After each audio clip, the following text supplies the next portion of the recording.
গাজার ক্ষুধার্ত মানুষদের জন্য যখন বিশ্বজুড়ে মানবিক সহায়তার হাত বাড়ানো হয়েছে, ঠিক তখনই ইসরায়েল আটকে দিল গ্লোবাল সুমুদ ফ্লোটিলা, একটি নৌবহর যা বহন করছিল খাবার, ওষুধ আর জরুরি সাহায্য সামগ্রী।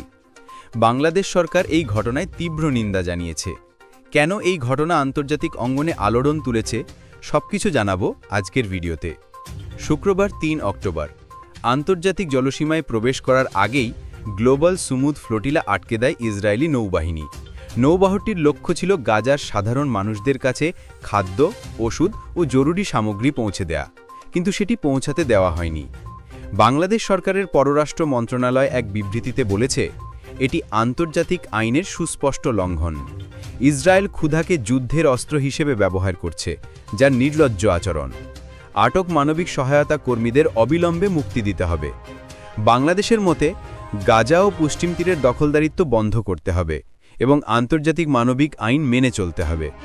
এই ফ্লোটিলা ছিল কেবল সাহায্যের নয়, এটি ছিল বিশ্বব্যাপী সংহতির প্রতীক।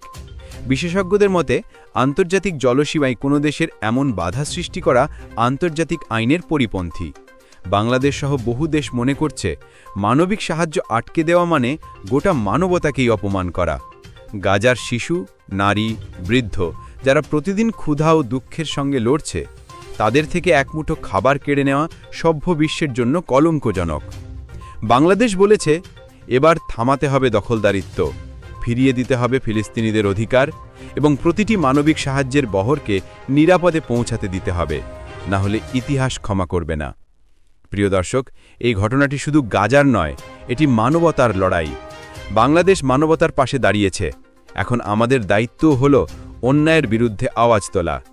যদি আপনি মনে করেন গাজার মানুষের পাশে দাঁড়ানো উচিত, তবে এই ভিডিওটি লাইক দিন, বন্ধুদের সঙ্গে শেয়ার করুন আর প্রতিদিনের গুরুত্বপূর্ণ সংবাদ পেতে আমাদের চ্যানেল সাবস্ক্রাইব করুন।